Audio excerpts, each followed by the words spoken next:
Welcome to Fanboy Critic, where we go watch new movies out in theaters and give you our review, both the good and the bad. I'm Joe Martiz, and I'll be your fanboy. And I'm Sam McClure, I'll be your critic.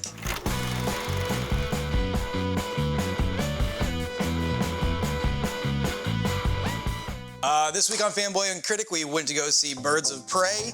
I'm not gonna really give you the rundown on that, because if you click on this video, you probably already know what it's about. I know you're a big DC guy. Yeah. How do you feel about this movie? This isn't really like kind of your main draw for DC, but what do you think they did well? Exactly.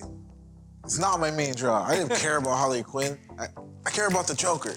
But I think they did a really good job of showing who Harley Quinn is. That's what I really liked about this film.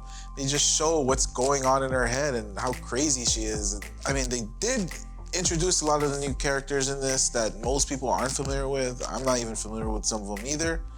And I thought that was fun too.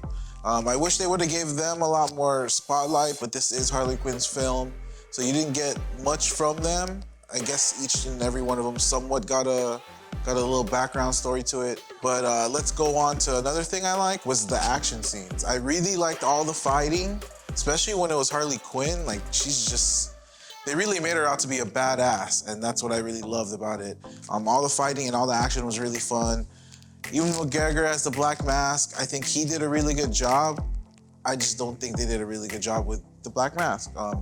There was just so much more potential they could have brought out of him, and I thought that's where they kind of fell short. But overall, I was really happy with the story. I was really happy with all the actors and actresses.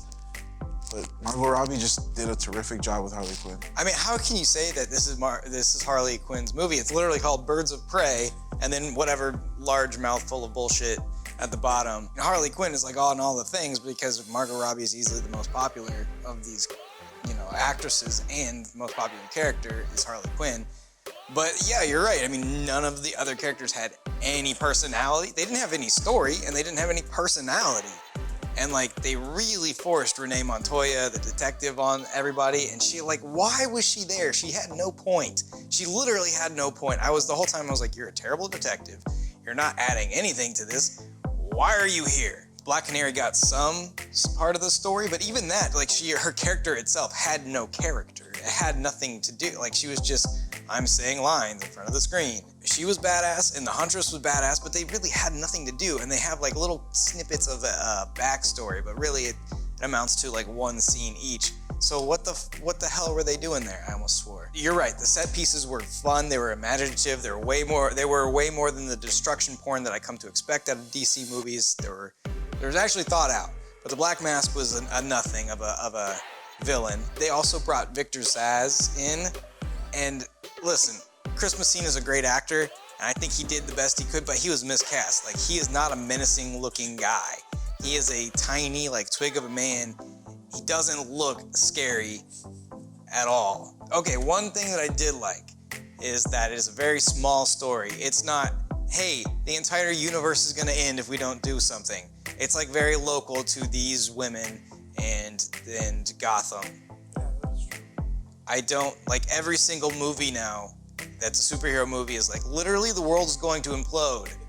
Like, that's all of the plots, and I like that it's scaled down to a smaller personal scale. I think the director, I'm blanking on the name right now, but I think they had a good vision on what they wanted this to be. So the style and the vision was pretty good. I think they kind of abandoned it about 3/4 of the way through, though. They had like a lot of these like graphics and interstitials and things happening, and like 3/4 of the way through, they're just like, do we need to do that? No.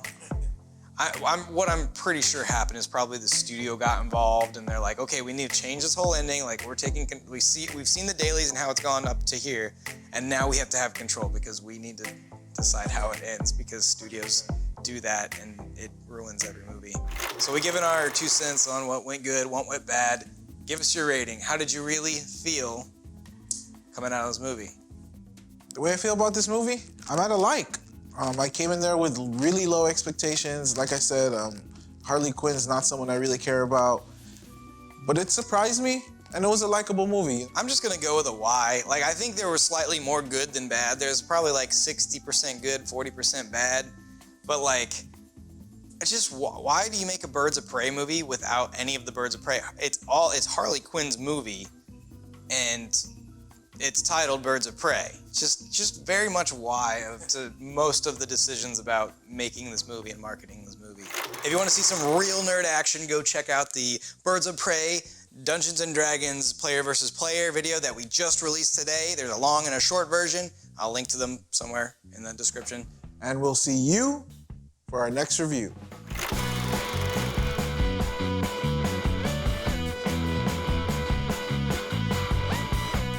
They should have at least kept that hashtag, gone full balls deep into it, and just be like, Birds of Prey and the fantabulous emancipation of one Harley Quinn. Like, that should have been the full hashtag. Was it just Birds of Prey? Yeah, the hashtag is just Birds of Prey. It's like, at least, you know, commit to your bullshit title.